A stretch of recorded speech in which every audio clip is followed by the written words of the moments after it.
Well, no, I wouldn't say they're waking up, Robbie. I don't think that's it at all. I think they're beginning to panic at at the way this is all going for them. It's not good for the Democratic Party. Sam Mirejovsky here, folks. Happy Monday. Good to be with you. Yes, good weekend to all of that. Sam at what'srightshow.com. The place to be, Monday through Friday, 1 to 3 p.m., here on the What's Right Media Network. Now, I'm talking about a slew of opinion pieces and articles written in the mainstream media by even some prominent figures such as Maureen Dowd, writing for the New York Times, talking about how Democrats ought not to reflexively fight Trump on crime. This is astounding. Now, Maureen Dowd, who is an opinion columnist, and it's always in her byline, reporting from Washington. So she is writing as a Washingtonian, as a resident of the District of Columbia. And she talks about her sister Peggy, who in Georgetown recently had her car stolen. It goes through the whole thing, right? It's just a basic, straightforward car crime. The thieves that stole it left behind a lot of trash when the car was finally retrieved, along with about $7,000. I think that was the amount. It's insane. In speeding tickets, because they blew through all the lights. No, 1,800, excuse me. It was a little bit less than that, but still. So this poor woman had her car stolen, had to go to the police department, had to then, fight to have these tickets reversed, because the consequences of speeding, if you are a more or less law-abiding citizen, are greater than if you are a thug going around, appropriating other people's property. Now, the funny thing about all of these pieces, Maureen Dowd's included, is that there are a lot of little sort of throwaway lines that are designed, the way they are written, to lend some, credence to the idea that Trump is still a dictator, right? For example, it talks about how Trump is, that what he did to that press conference last week in California when Gavin Newsom, the august governor of the great state of California, rolled out his redistricting plan, and Trump sent out the Department of Homeland Security and ICE to effectuate arrests outside of the conference. It was beautiful, great stuff. Maureen Dowd says, well, this is just not appropriate. This is completely bad and wrong. But then she spends, this piece really is dedicated to telling Democrats that they really need to appreciate the fact that crime is, in fact, out of control. She says, even though the statistics show that crime is lower in Washington, D.C., crime, especially murder, remains at almost 1990 New York City levels. And remember, the statistics are cooked. As we speak, there is an extensive review being done, probably a criminal investigation, frankly, into the practices over there at the Metropolitan Police Department, where they were downgrading felonies. I read a piece last week about a woman who had some terrible crime occur to her. She was a victim of a crime, and she went to find the crime, find the particular incident for which she was a victim, and her perpetrator had been convicted, and could not find it in the statistics. They had erased what had occurred to her, including the conviction, as if it had never happened. The conviction, of course, not for her, but for the felon, for the perp. So it's what they were doing. And it's, by the way, what they're doing across all of these cities. It's what America is, America, under the former regime, under Joe Biden, it's exactly what the FBI was doing. Well, they were They were ginning up the statistics of domestic terrorism, treating grandmothers who protested in front of abortion clinics as though they were somehow a right-wing Al-Qaeda. Meanwhile, they were, of course, turning their backs and a blind eye to real crime spiraling out of control. I think back to why, there are many reasons, but why Trump won in 2024. What was this groundswell of support? And one of the things we can never forget about the 2024 election is that it was the year of the media really rolling out some of their most egregious lies. They told us that the border was actually more or less secured. They told us that the economy was on solid footing. They told us that crime was on the mend. Everything the media said, echoing, of course, parroting the official statements of the Democratic Party, everything they told us, we knew instinctively, right? It was not true. It did not comport to with the reality that we were experiencing on the ground. I think a number of voters, a significant portion of voters, simply hit their limit. And not only did Joe Biden lose, but the media lost. I mean, hell's bells, MSNBC has to rebrand. I'm convinced in part because so many right-wing commentators have been calling them, the MSDNC, suggesting, quite truthfully possibly, that the news channel is but a propaganda arm of the Democratic National Committee. So they are now MS Now. MS Now, that's their new brand. I don't think, listen, you can rebrand MSNBC in any, it's still going to be the same garbage. The media lost the 2024 election as badly, if not worse, than Joe Biden did. So I look at these, these opinion pieces and these stories. There's one, let's see, in the Atlantic, Michael Powell writing, Trump gains when elites downplay DC crime. Now, if you listened at all to last week's What's Right show, you know that this was a repeat topic for me. It's following this very closely because, one of the things that I find just so tremendously condescending is when you have folks, talking heads on television who live relatively protected and elite, comfortable, safe lives by virtue of their positions and their income, telling ordinary people that they're just fine. They are just fine. Kathy Hochul in New York, you're just fine, New York. Are you afraid? What are you afraid of? Kathy Hochul wouldn't go anywhere in New York City without her, her state trooper security detail. It wouldn't happen. And I'm not suggesting that she ought to. I do believe we ought to protect our public figures. I just don't want to hear from you about public safety when you are ensconced in taxpayer-funded private security. Meanwhile, the rest of us have to go out there on the street and fend for ourselves. It's just not a good look. So this is, Michael Powell, the byline of this piece is denying a serious, persistent problem gives the president an opportunity to grandstand. So again, the position of Powell is much like that of Maureen Dowd. Don't give Trump this easy victory.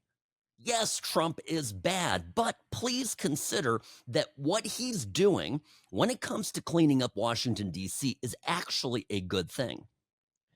Now, I want you to consider all of this when you remember back to now a week and a half ago, I told you that this may be the glimmer of hope that I never thought I would even see to Trump actually getting convictions against some deep state actors in the District of Columbia. I know the judges are whack. I know that it's a long way to get to a conviction with a place that voted 94, 95% for Joe Biden.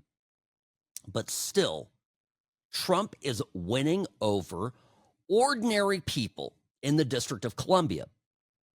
He is setting off a panic at the New York Times and at the Atlantic. He is making these people really, really freak out about the fact that the more he is out there actually fixing the crime problem, and the more Democrats come out reflexively opposed to it, because, of course, anything that Trump does is automatically bad, they realize that this causes only further erosion to the Democratic brand and makes Donaldus Maximus all that much stronger. So, like I said, a real panic over there on the left. So, by the way, I want to get into this here this hour, so hang tight. I think if I think actually crime and immigration and election integrity, have to get to that today. Election integrity are all joined together.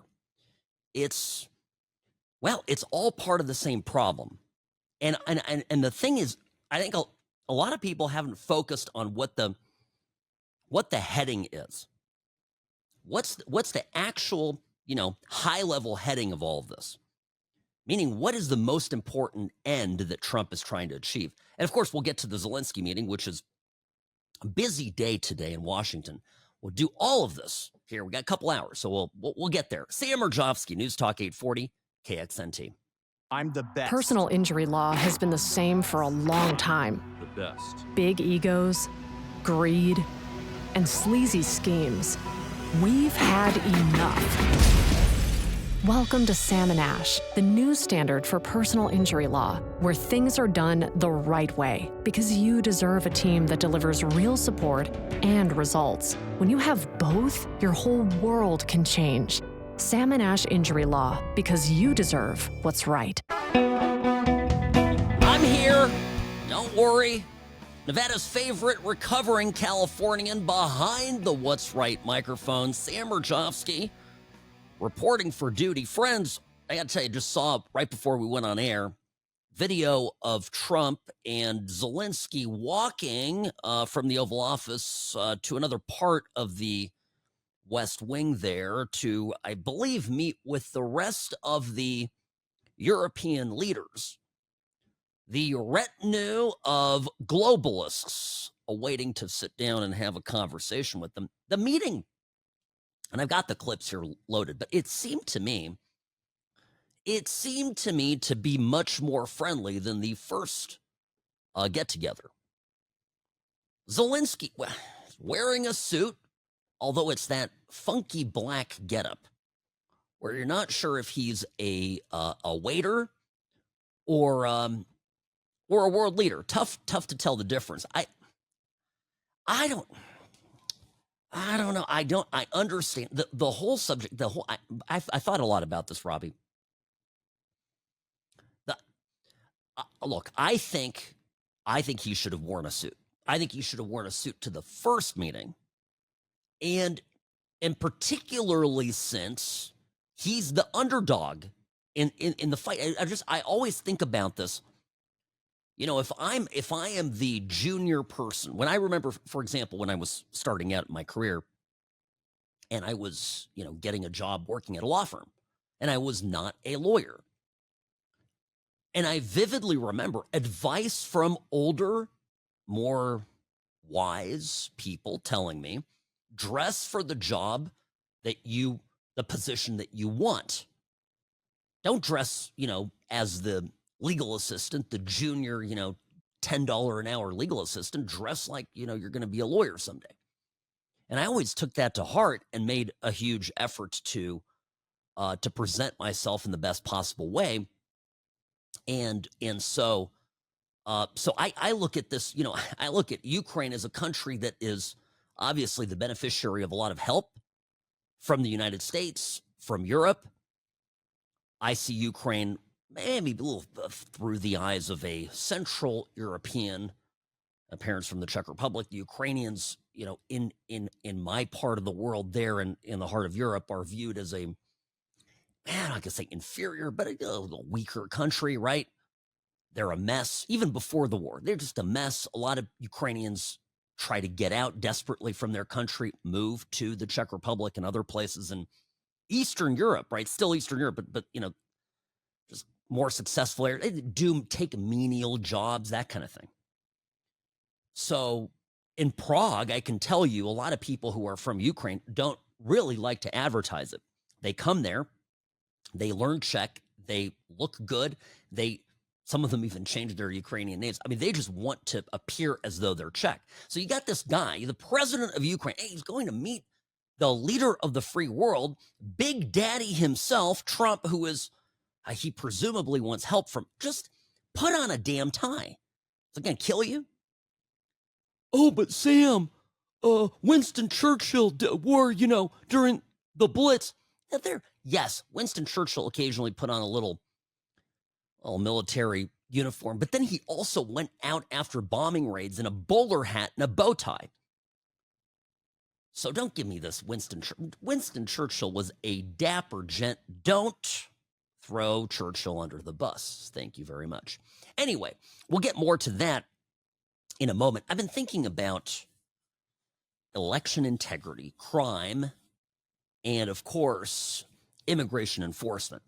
And I saw this Truth Social post. Trump put this out, I think, the last 24 hours. I don't know exactly when it came up, but it was one of Trump's classic posts about how he's going to fix things in relation to mail-in voting and the voting machines. Think Dominion. Now, I'm convinced when it comes to Dominion, I have to be very careful here because they are a litigious bunch, but there have been a number of recent allegations that these machines are not as secure as they want us to believe. So I'll just say this very clearly and very lawyerly. There are accusations. That's all they are. These are not facts, but there are accusations that these machines are not as secure and that there is some new information on this. Now, setting that aside, generally speaking, I think anything that is digital can be tampered with. I know enough about technology to understand that. Now, they swear you can't. I, for example, like the voting machines that we have here in Nevada, where there is a ticker tape in them, and you put your votes in digitally, and then it creates a written, inked record of your vote. Has your information, who you voted for. It can be. You can go back and you can trace it. You can audit it. I like that. Okay. So Trump goes out and he says, we want we want to get rid of mail-in ballots. We want to get rid of voting machines. Let's go back to watermarked paper. By the way, why did he say watermarked?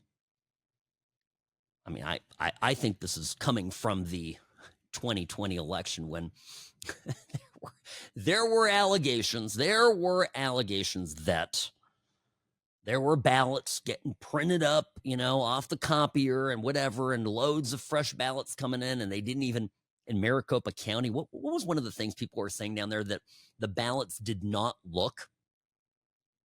Some of the ballots were non-conforming. They basically didn't look like the other ballots that were officially printed. And they're kind of like, yeah, whatever, it's fine. Oh, it was a different batch.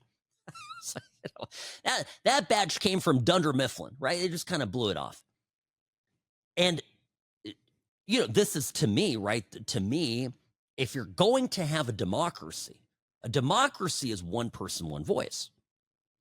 A democracy is, one, a fastidious devotion to voter eligibility, and two, secure elections. These can't be elections be tampered with. Who is the one yelling the loudest about this? Gavin Newsom in California again. And I thought about this, and I think, really, when you look at everything that Trump is doing, all of it, including immigration, including crime, actually falls under the banner of cleaning up elections. It falls under the heading, make elections secure again. Take immigration, right?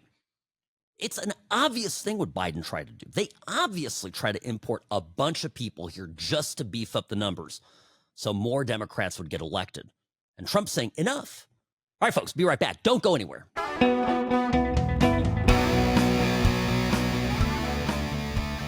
Greetings and welcome to the What's Right show, brought to you by Sam and Ash Injury Law, making radio great again, Monday through Friday, 1 to 3 p.m., right here on the What's Right Media Network. So, folks, here's the question if we're going to talk about elections, just ever so briefly.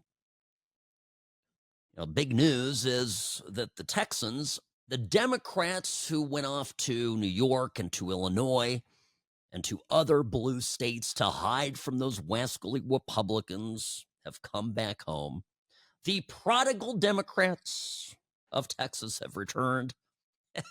They had quorum, and I guess, what will it be, Thursday? They'll vote on this. It's a done deal. I told you this was nothing more than a stunt. At any rate, the big to-do right now are the midterms. Trump is thinking ahead. You can criticize Trump all you want. You can think he's the orange Hitler, whatever. Trump is a strategic thinker. His team thinks in strategy. They are not worried about this week. They're worried about next year. And in November of 2026 will be a big referendum on Trump. And for Trump himself, it's a pretty important election, given that the outcome of it may very well determine whether he stays in office a full term. If there's a big Democrat upset in the midterms, again, Trump is not up for election, but every member of Congress is, and many senators are, and a super bad outcome there could mean enough Democrats in the Capitol to give Trump some heartburn. And not only that, of course, Trump ideally needs to increase the Republican majorities in both houses of Congress in order to get his agenda done. Look at how big of a challenge it is now with a razor thin margin, certainly in the House and then in the Senate. Well, it wouldn't be that tight if it weren't for all the rhinos roaming loose through the halls of the Senate.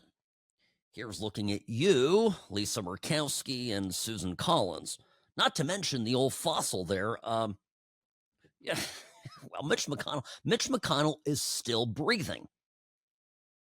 As of my last check here, we're at 136 on the 18th of August. So again, it could change moment to moment. But regardless, okay, Trump has in the Senate, in the Republican-held Senate, has enough detractors where, functionally, it's a gridlock. So the midterms matter is my point. With an eye to the midterms, Republicans are doing finally what the Democrats have always done, which is they're redistricting, gerrymandering, whatever you want to call it, but they're giving themselves in red states the advantage that Democrats have long given themselves in blue states. Now, the Democrats are screaming about this. Newsom's answer to this, of course, is to redistrict in California. Announced this last week. And Newsom's got this crazy Twitter account now. This is press office from, the governor. It's not his personal Twitter account. It's not written in the first person, but it's written by a team of people. Some say heavily assisted by AI. But regardless, written by a team of people that are putting out these supportive and oftentimes highly erroneous tweets on behalf of the governor there, and so Newsom's fighting. Now Newsom, I don't know, you saw this, Robbie. The voters in California are not happy. They are not happy that Governor Newsom wants to take away something they previously voted on, which is to have an independent commission. This is how it works in California. An independent commission set districts. That's what Californians have wanted, and it's not popular. So I say this as your favorite recovering Californian. I don't see Californians. Many Democrats will be opposed to this too. They think the whole thing is skeezy. So I give Newsom less than a 50% chance of success in this endeavor. But regardless, he's trying to push this. Trump then, while Newsom is still worried about gerrymandering, Trump launches the biggest nuke of them all. And that is, he says he wants to go after mail-in ballots. Now, I think mail-in ballots, personally, here's my short take on this. I think it's all a joke. I think it's a complete and total joke. You know, have I ever told you my experience of voting in the Czech elections? Because I'm a citizen, dual citizen also of the Czech Republic.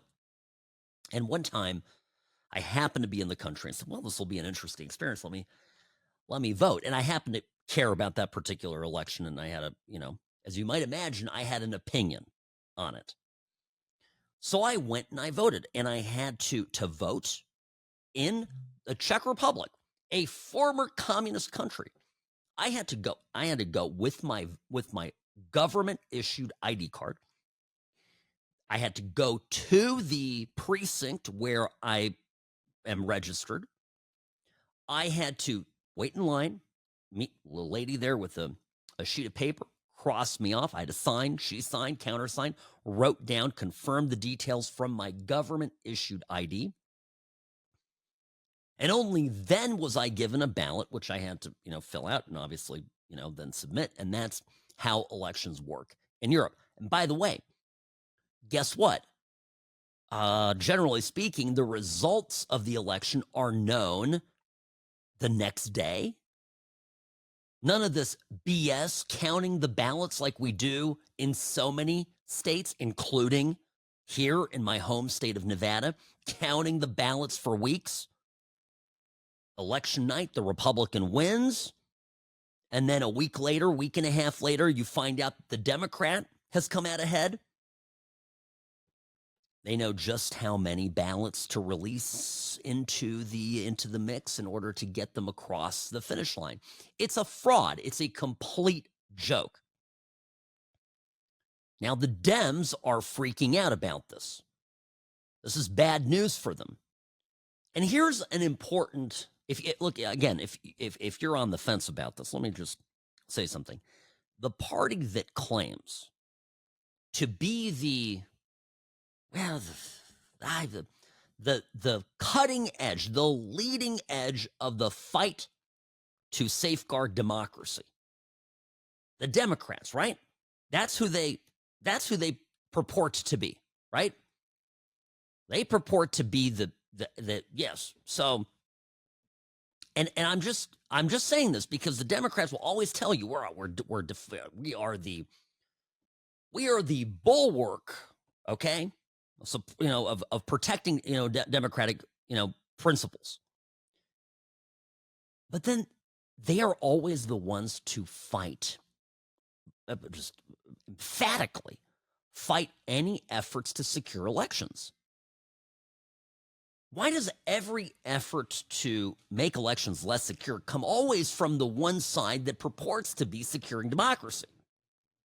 This doesn't make sense. And I think that they really show their hands there. I just think it's a reveal. Now, the argument that they say is, well, we want to make elections accessible, and there are people that can't show up and vote in person. And, I'm not saying, absentee ballots, for example, for soldiers or people with a disability. It used to be that an absentee ballot, you had to take affirmative steps to get that ballot. It was registered to you. It was cross-checked. You couldn't vote twice, for example. It has your signature on it. A lot of protective measures. Now I get a ballot. I have to destroy the ballot. I have to go.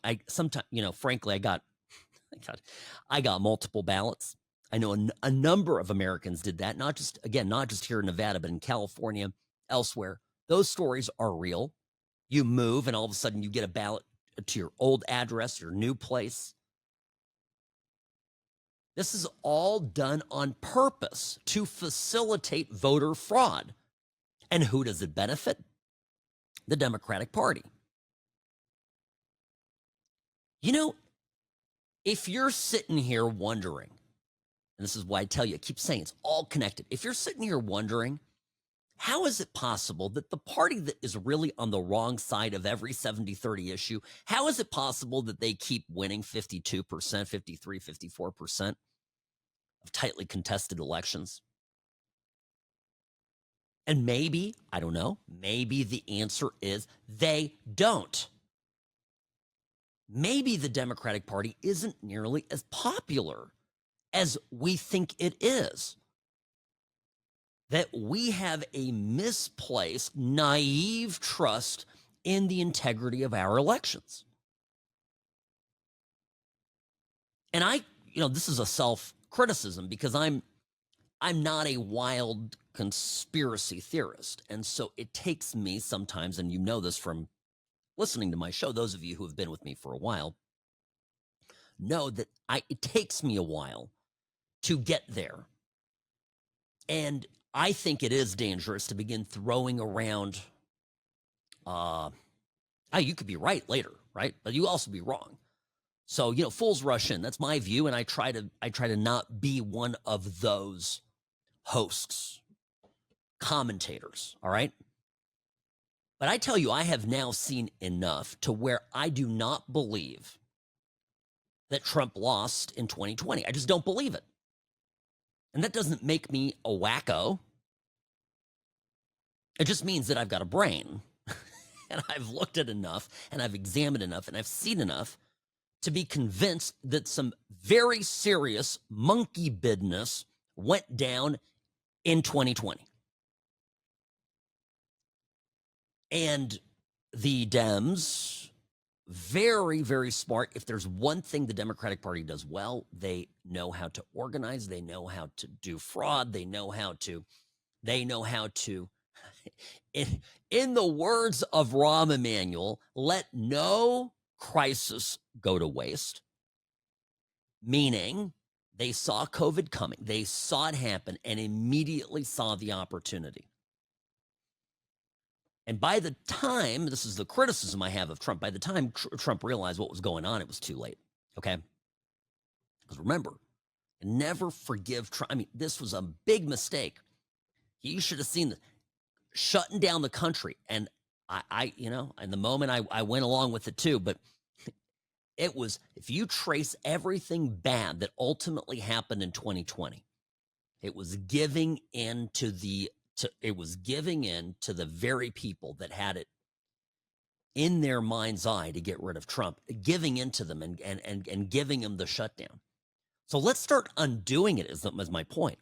And by the way, these immigration raids, this is all part of it too. And the Democrats are screaming about it. How can you? I saw video of a car wash getting raided in Anaheim, California. Now the ICE people are starting to use some updated tactics. And one of the things that they did is they threw down a couple of smoke grenades. So you couldn't get all the crazy Latinas. I'm not saying it's not just the Latinas. It was also some crazy white Karens that are always interfering with ICE. They just kept the crazy people at bay, and they did their raid. And again, every time one of those videos comes up and you have 10 people that get arrested, there are 100 others or more that think about self-deporting. And many of them are. They're doing it. In fact, I predict that within 3, 4, maybe 5 months, we're going to start seeing stories come out of Mexico about the real estate market being impacted negatively in Mexico by all of the returning Mexicans from the U.S. who are bringing 10,000, 15,000, 20,000, 50K, whatever it is, of money, of cash, of equity they have from whatever they have here and bringing it and going into little towns where their families are from, going into these towns and jacking up the prices with all that purchase power. We'll tag this, Robbie. You'll see. We'll see what happens. All right. A quick break here. Got to take a moment here for some commercials, an obscene profit timeout, as Rush would call it. And I'll get to all the Zelensky stuff and what's going on also top of the hour. So fear not. We got plenty of time to get to everything, folks.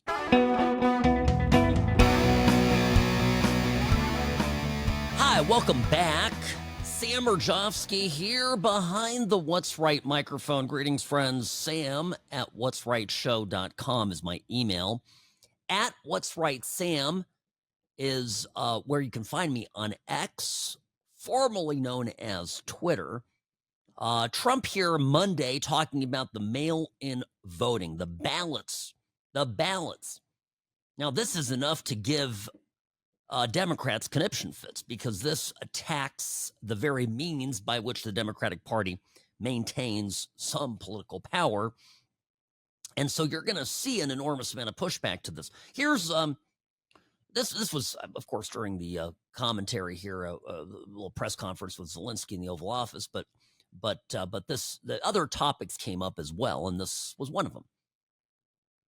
The mail-in voting. We're going to end mail-in voting. It's a fraud.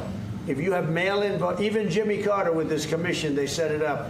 He said the one thing about mail-in voting, you will never have an honest election if you have mail-in. And it's time that the Republicans get tough and stop it because the Democrats want it. It's the only way they can get elected.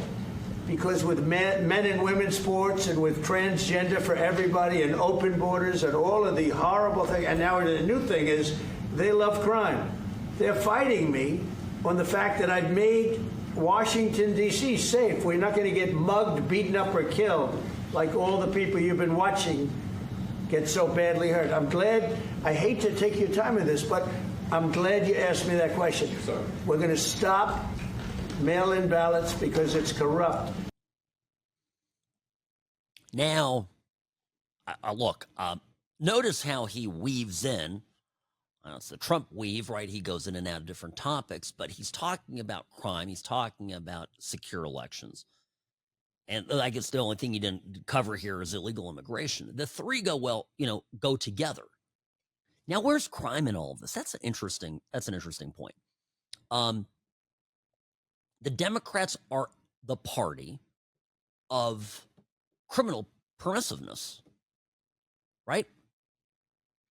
If we are generally permissive, make allowances for bad acts, for criminal acts, and we do so under the guise of sympathy and whatnot, what are we doing? The signal we are setting is that we no longer are a high-trust society, right? I mean, that's what it is. We're not a high-trust society. We are... We now, for the sake of whatever it is, compassion, is that what compassion? We allow people to steal things because they can't help themselves. But we make it so that basically anytime you go to a CVS and you want to buy some deodorant, you got to call a little guy working there and say, hey, can you unlock the display here for me so I can get my $5 item? It's bananas. So we no longer have trust in our elections. And it's not because you and I are conspiratorial. It's because they have monkeyed with it. They have broken the law. We have been permissive of this law breaking. And now there no longer is trust in the system. Crime, enforcement of the law now in the era of Trump mirrors very much, okay, fraud in elections, and now an effort to clean that up.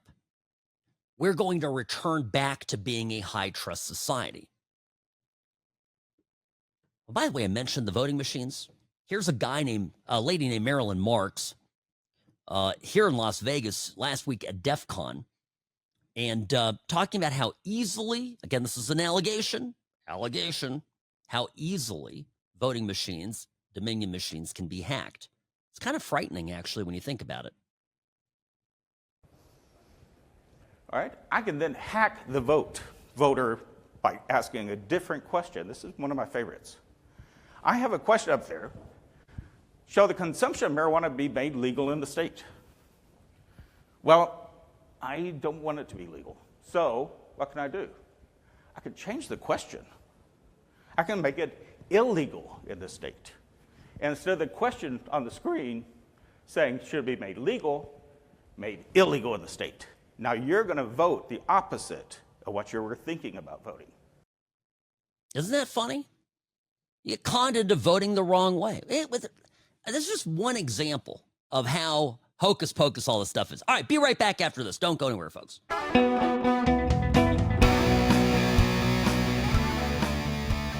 Dripping with toxic masculinity, Sam Mirejovsky here, Nevada's favorite recovering Californian, behind the What's Right microphone. Greetings, friends.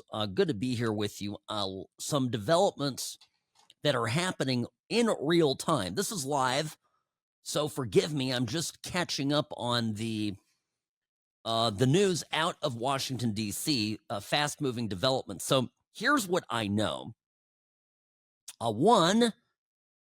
Trump says Putin has accepted Western security guarantees for Ukraine. That's a big sticking point, because if Ukraine is going to give up territory, what, quote unquote, stops Putin from then taking the rest of Ukraine, a year or two later? So, nope, Ukraine would not be joining NATO, for example, but Ukraine would get NATO-like protections.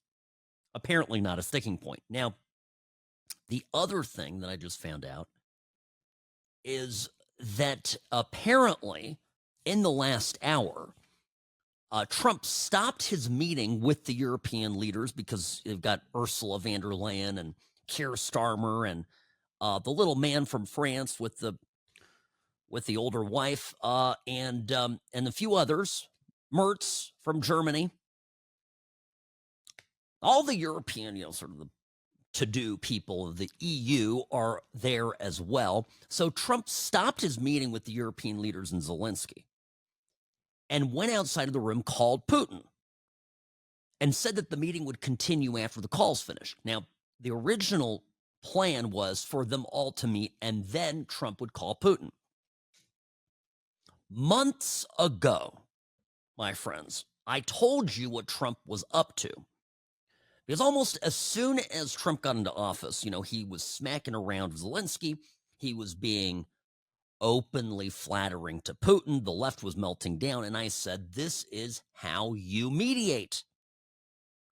I explained simple stuff, right? I'm an attorney. Maybe a lot of people don't realize how these things work, but generally speaking, when you file a lawsuit, I file a lawsuit on behalf of a client, it doesn't mean that you go to court the next day. You go through a process. First, you go through discovery, whatever, and you get to a point where you perhaps negotiate before trial. Many courts require you to negotiate before they schedule a trial, give you a trial date. Now, these negotiations are often supervised by a retired judge. They're called mediations. Now, the mediator, right, the judge, retired judge that does these mediations in a private setting, they get paid for it privately. Both parties typically will share in the cost of that. This judge can't be on either side. This judge can't be pro my client. He can't be pro the insurance company on the other side. He has to be, or she has to be, neutral. And what happens is that the mediator, if he is effective, when he comes and talks to me and my client, he is arguing on behalf of the people in the other room who represent the defendant and the insurance company, generally speaking, right? And then when he goes and talks to them, he's arguing our case. He beats up on them. He beats up on us. He gets them to go up and us to come down because we're arguing about money, right? the insurance company doesn't want to pay my client anything, and I am who I am. I'm a good lawyer, so I'm arguing for the sky. Now, when you hear the media tell you, and it's probably one of the most stupid things you will hear right now on a regular basis, when you hear the media say, well, Putin, Trump is giving him all this respect, and doesn't he know who our allies are? I'm going, if you want the war to end, if you want children to stop dying on either side of the border, if you want young Russian men to stop being sent into a meat grinder and young Ukrainian men dittos, right? If that's what you want, and I hope you want that. I hope people want that, because that's what humanism is. Then the only way you're going to give peace a chance is if there is someone that has the stature to be able to mediate between Putin and Zelensky and basically all of Europe. Because this is a Putin versus Europe thing. And the biggest mistake that we made as a country, now looking back at it, was under Biden, we picked a side. And I'm not disputing that Putin's on the wrong side of this. I'm not disputing that Putin is in the wrong. I'm not disputing that Putin is perhaps even a war criminal. But we picked a side, but then we didn't give the Ukrainians enough to finish the Russians when the Russians were, let's just say, was not working out really great for them. Biden gave Ukraine just enough equipment, just enough arsenal to drag this thing on and to stalemate it. When the history books examine this time period, I think great shame will be on every person in the Biden administration who facilitated this. So, now Trump comes into office. We're in an intractable position. You can just let it go on and Trump could just ignore it. Or he has to come in, and now he's got to get Putin, who is a hard-headed thug, and Zelensky, who's in a tough spot but a kind of a weasel, to make it all work out. I mean, I am so in awe with what Trump is doing here. I can hardly express to you. He's a great mediator. And I almost am beginning to think that the media, and of course the Democrats, would rather see children die and Trump end up with egg on his face, right? Than have this thing succeed and Trump come out come out with the accolades. So this is exactly what he's doing. Now, I can't I can't tell you, I don't know, it's all a very fluid situation. But it seems to me that there is a real possibility that this thing is over by the end of the month. That is a remarkable place for us to find ourselves. Absolutely remarkable. So I'm going to take you through this sort of anatomy of a deal here so you understand how this is all working. But I just, to be clear, right? If the objective is to end this slaughter, if a peace deal, if peace in our time is what we want, all right, and there's an opportunity to effect it, why not give it a chance? And this is what I get at. This is the problem with everything that the left does. Just because Trump does it, there is a knee-jerk reflexive response that it's bad. And some of these weekend shows, well, my gosh, they're asking the questions that these well-paid, experienced news reporters, journalists, quote unquote, are asking Marco Rubio, for example. These people are idiots. Martha Raddatz is an idiot. My gosh, it's painful to watch. And incidentally, if you want to get something from somebody, flatter them, compliment them. That's what Trump is doing with Putin. He's not, blowing smoke up Putin's way because he thinks Putin's the most wonderful person on the planet. He's doing it to get the deal done. It's zero cost. If you can get something you want for doing something that costs nothing, you got everybody. These people on the left ought to be taking notes for how well Trump is doing this. Sam Mirejovsky, News Talk 840 KXNT. The Salmon Ash team, they wanted me to have the best care. They had my interests at heart. I have an enormous amount of gratitude. I cannot say enough thank you.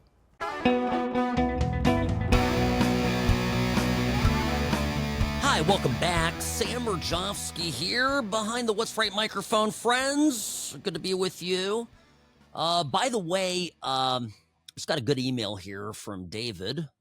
Sam, what happened to the security guarantees Ukraine got when they gave up their nukes? Why should they trust any guarantees now? Great callback, actually. A lot of people don't realize this. Back in 1991, when the Soviet Union broke up and the Ukraine, the region of Ukraine, became an independent country, Ukraine was one of the largest had one of the largest nuclear arsenals in the world. And by the way, together, sort of under American supervision, they agreed to give them up in exchange for basically protection. They got, Russia, by the way, gave them some of those protections, David, if memory serves.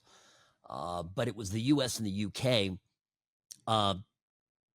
gave security assurances. And who was it? Was it Boutros? Robbie, look, this Boutros Ghali at the time involved in this deal. I got that name, Boutros Ghali. I remember him figuring in this in some way. But regardless, David, my understanding is that this security guarantee would be a little bit more solid, that it would be sort of a NATO Article 4 level security guarantee, which is basically attack one of us, you're attacking all of us.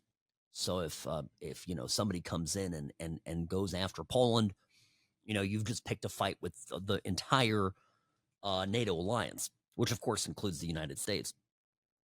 And these alliances, right? These security guarantees are only as good as the willingness of the participating members to act. So you're right. I mean, it's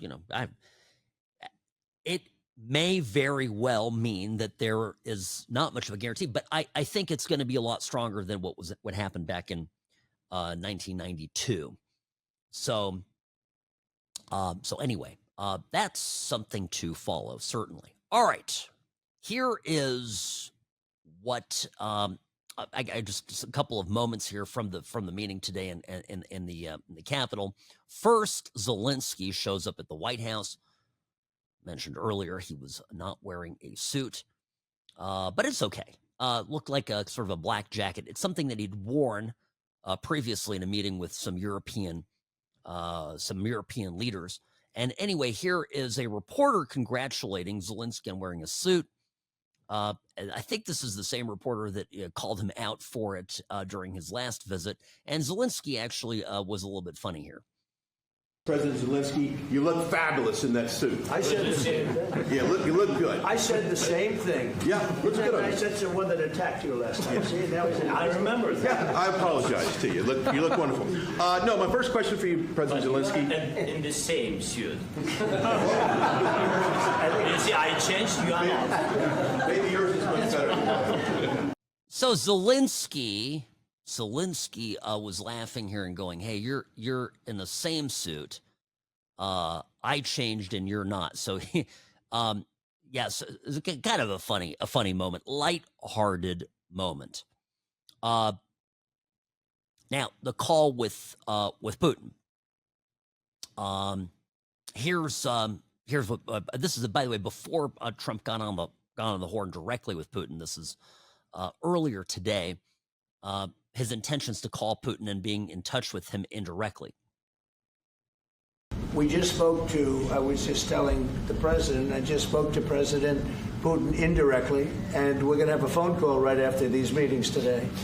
And we may or may not have a trilat. If we don't have a trilat, then the fighting continues. And if we do, we have a good chance. I think if we have a trilat, there's a good chance of maybe ending it. But he's expecting my call when we're finished with this meeting. Now, when Trump says a trilat, he's, I believe, referencing a trilateral agreement. Tri being three, the three sides, presumably Ukraine, okay, Russia, and then NATO, which would sort of be the U.S. and the European member states. So that's kind of how this all kicked off, and now there's been further developments, as I understand it. Mentioned this at the top of the hour, that apparently Trump stepped away from the meeting to call Putin right away, not waiting till the end.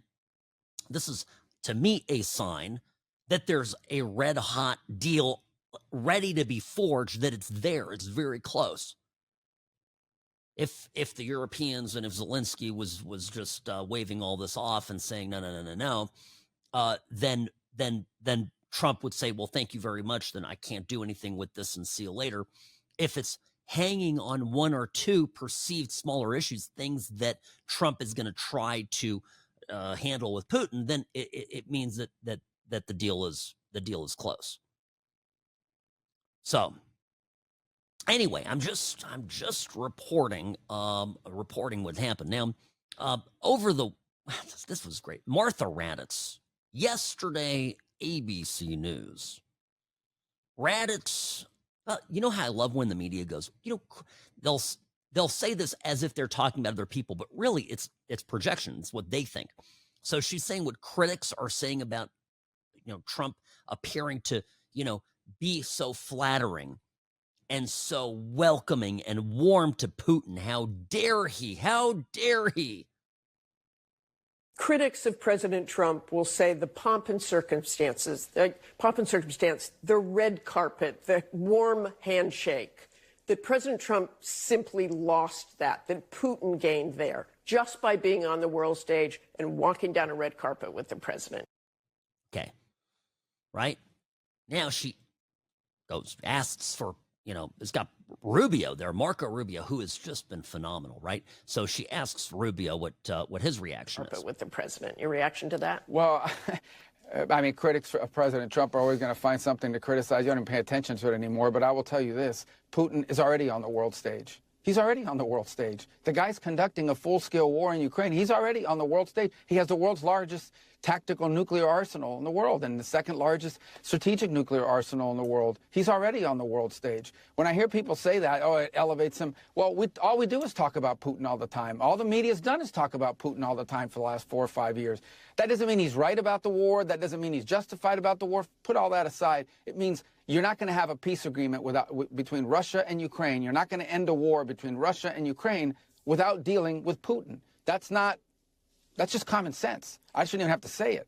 So people can say whatever they want. Ultimately, at the end of the day, we have to get the Russian side to agree to things that they don't want to agree to if we're going to have peace. If not, there'll just be a war. They'll keep killing each other. And life will go on in America and in the rest of the world, but not for Ukraine. Yeah, this is exactly right. So a terrific smackdown by Marco Rubio. And let me say one more thing here, because, of course, recollection, if you go back in history, and David, at some point I'm going to say this to answer your question a different way about security guarantees. Remember 1938, Munich, the Munich Conference, Neville Chamberlain, a weak and effete leader of the British government, something like a Keir Starmer of his time, went and met with Hitler and got a document signed, right? Peace in our time. They gave away my parents' country. That was before both my parents were born, but they gave away my parents' homeland to the Germans. And it didn't, of course, the punchline is it didn't prevent World War II.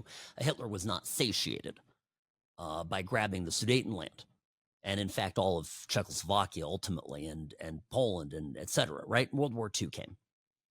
Now, one thing that really matters when you're making a deal with someone is their perceived strength. My opinion is the deal holds with Putin for as long as we have strong presidents.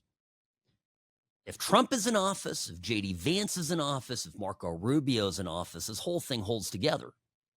Now, if we get Gavin Newsom into office, well, that's a whole nother matter. Sam Mirejovsky, News Talk 840, KXNT.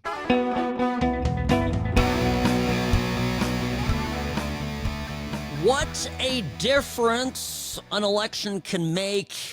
Just picturing in my mind President Kamala Harris word salading her way through basically a global apocalypse should she have won the election. Sam Mirejovsky, News Talk 840 KXNT. She gave an interview. We don't have that clip here. No. It's all of it was so nonsensical. What a complete buffoon. Biggest bullet dodged. Well, second biggest. Of course, since the one that almost got Trump. Incidentally, Trump had all the European leaders there standing in the White House. And he's got the painting there hanging up on the wall of the the fight moment when just after the attempted assassination, Trump is being rushed off stage. Iconic photograph turned into a painting, and he made all the world leaders look up at it, and they didn't know what to do. It's so good. Trump is just absolutely fantastic. So that it is.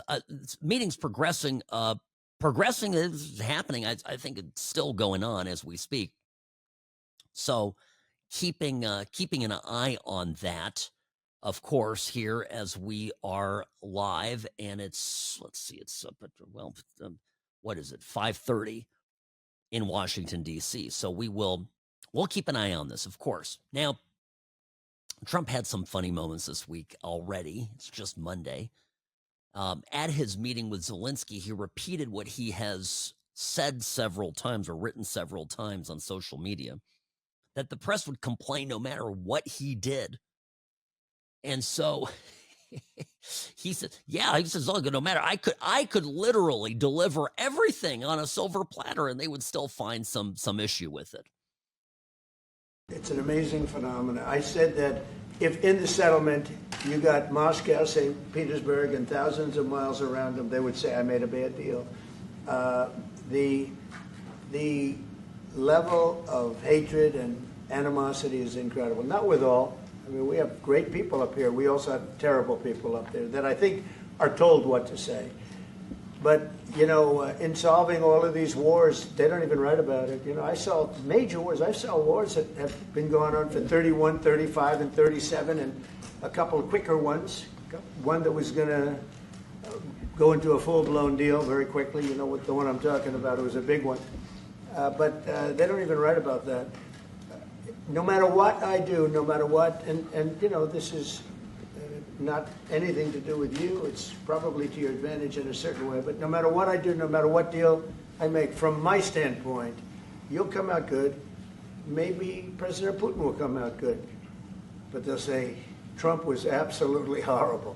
As an example, they said, because of the fact that Vladimir Putin came to American soil, this was a tremendous defeat for Donald Trump. No, it was really wonderful that he did it. It was a hard thing for him to do, to be honest with you. It was the opposite of what they said, but they said it. Now, if he didn't come, they'd say that was also bad for Trump. Yeah, it's all. He's right, of course. The criticisms are coming. But again, okay, Trump is enjoying unprecedented levels of success. We're barely 6 months in. I mean, he's moving through his promises, his election promises, with brute force. And one of the things, of course, he promises is to bring peace and to end endless wars. And I don't know, even if, Trump could have said here, yeah, let it go. It's not us. I have to make an important point here. When you go back to 2015, and I remember this vividly, as do many of you, during the Republican primary, Ted Cruz was doing somewhat well initially in early April. Trump was surging at the time. Kasich was holding on for dear life. And the number one criticism by the number of Republicans, the well-known, respected establishment Republicans that would get media to ask them, drive-by media, asking them to tell them if they would support Trump should he become the nominee. And most of them honestly said no, they would vote for Hillary Clinton over Trump. And the top reason that they gave then and since then was that America can't be America first, that the world cannot exist with America shrinking from the world stage. This is what we've always heard. I mean, I'll just tell you honestly. I talk to a lot of Republicans. I talk to Republicans who are well known. I talk to a lot of never Trump Republicans who now are being awfully quiet. I know what the criticism was then. I know what it was last year, meaning I know what the criticism was in 16, in that cycle, in 20, and in 2024. You can't do America first and shrink from the world stage. I remember I was at a dinner with George W. Bush. Did I tell you about this? And he was up, to give a little remark, and I'm sitting like one table away from him. It was an intimate affair, is my point. I even got my picture taken with him. No, I don't have that prominently displayed. I was also a class act because that's what I do. I'm not in people's faces. All right. Bush gets up there, and this was like a year ago, maybe less.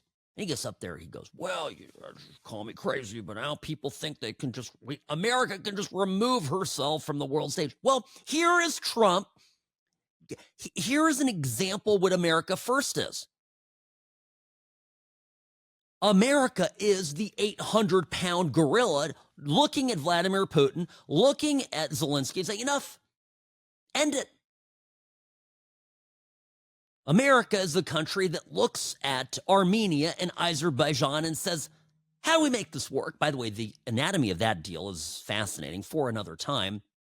Trump using incentives, financial incentives, trade incentives to get both warring countries to lay down their arms. Cambodia and Thailand, again, peace through strength. And all the libs and, the Dem libs and the neocons, the Clintons and the Bushes of the world, all they gave us, and the Obamas, of course, can't forget Barack Hussein Obama. All they gave us was war and war and war and war. And that's not, that, of course, I understand it's good for Raytheon. I get it. But it did it build our stature in the world? Who the hell is George Bush to lecture Trump on America being do you know what damage George Bush did with the war in Iraq to our international standing? This is, and I'm a guy that voted for Bush twice, and I defended him endlessly. And I was pleased that we didn't have Bill Clinton in office anymore. And Bill Clinton left office. I was, 12? Bill Clinton's presidency started when I was 12, 13. So, and left office, when I was 20. So my whole, I was so happy, but get sidetracked here. The point is, it turned out that Bush did just, I would say, for a period of time, irreparable harm to the reputation of the United States of America. And so for him and his people, and I mean Cheney and Bolton and all these people, to now be claiming that Trump is somehow making us a laughingstock. They're all listening. You want to know what's going on at the White House? We have all of Europe coming to the table. We have everybody showing up. We have Trump meeting with Putin on Friday, then bringing everybody the next workday to the Oval Office, to the West Wing, getting them to sit down and to hammer out a deal. I don't know what more you want for the United States of America to be on the world stage, but this is it. Isolationist America. But you know what? And what did all of this cost me as a taxpayer, you as a taxpayer? I don't know, Trump's flight to Alaska, a buyout of some hotel in, bumfrick nowhere. Sorry, Alaska. Don't mean to be rude. 3-day buyout of a luxury hotel. What else? Putin had to pay for his own gas. This is funny, by the way. Did you know this, Robbie? Putin, his military planes land at the airport there, at the joint base in Alaska. But because of sanctions, he had to bring, apparently, the Russians had to bring cash to pay for the fuel, which per plane would be about $58,000, $60,000. So that's kind of a funny aside. I don't know if you knew this, but yeah. So, but it was. I mean, compare that with the billions that we were sending to Ukraine to keep this war going. It's literally no cost. It's Trump's time that we're already paying for, and some budget in the executive branch. This is how you do things. You save taxpayer money and simultaneously raise America's standing. Trump is right now the top diplomat on the world stage. And everybody that criticized him, all of these wussy, elite educated, European, sophisticated, Americans from Harvard and these Georgetown, oh my God, these people are all wrong, and they're all inferior to Trump. And so when you listen to the media about it, you listen to Martha Raddatz, you listen to them seething because they've been shown up. All of their qualifications, all of their expert level understanding of global policies and geopolitics, everything, it's all for nothing. It's all useless. Might as well take those diplomas and shred them and have a hamster do his business on it. Sam Mirejovsky, News Talk 840 KXNT.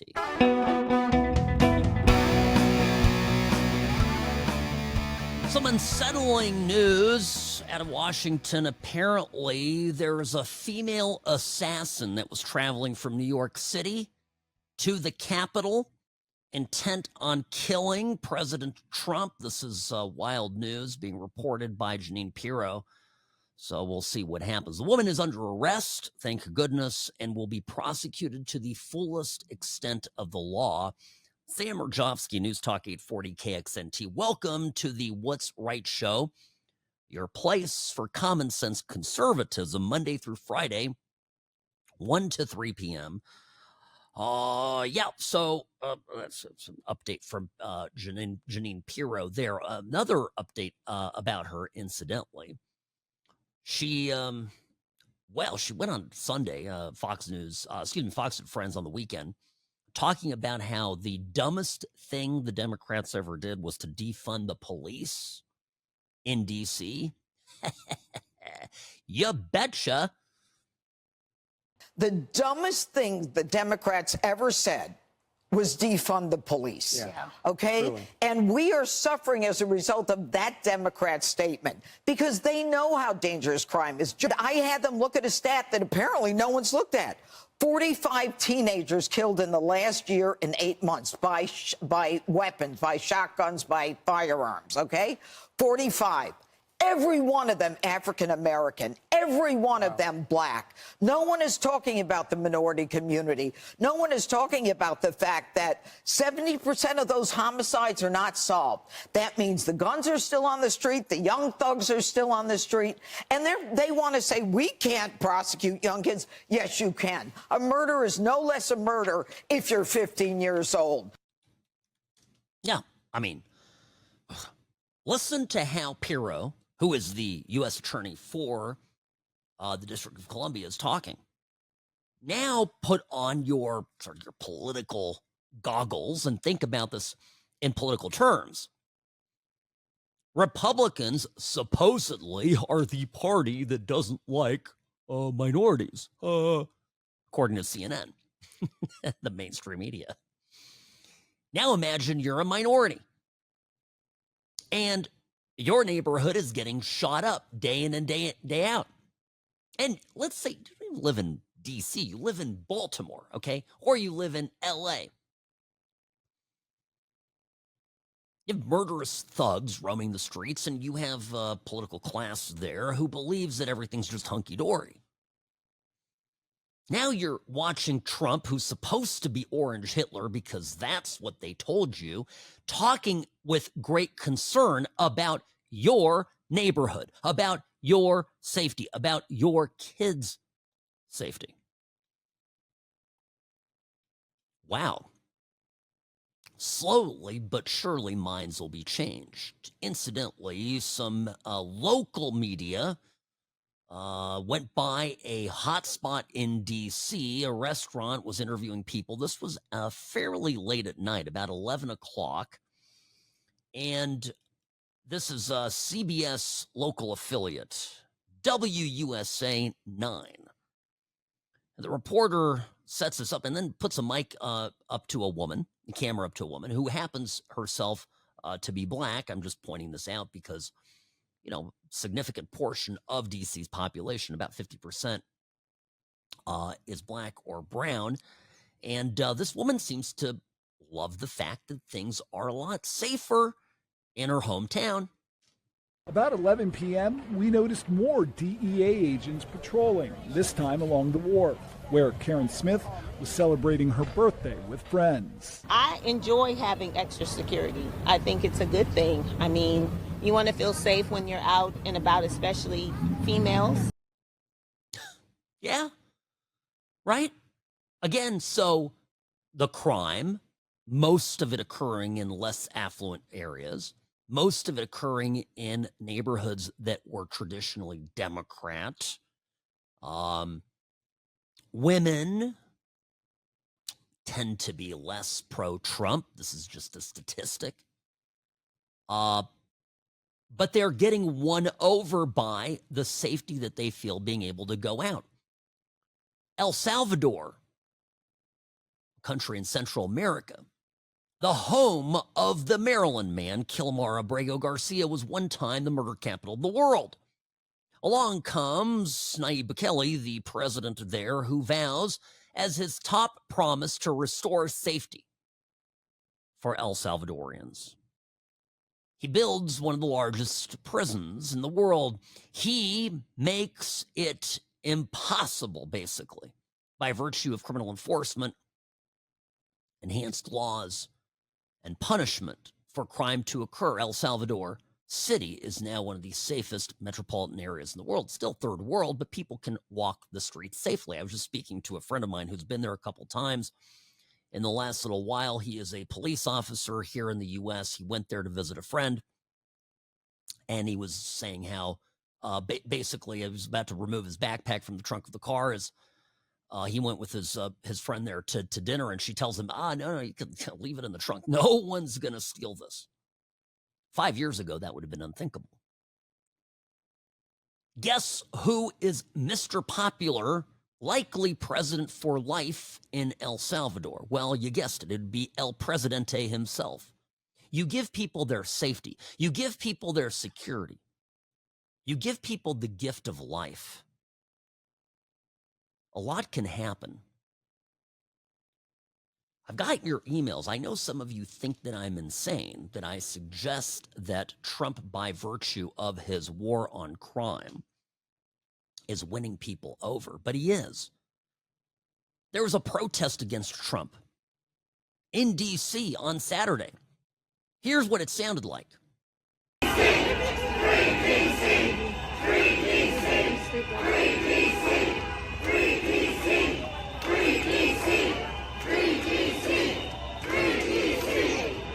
Free DC is what they're chanting. All right, kill that.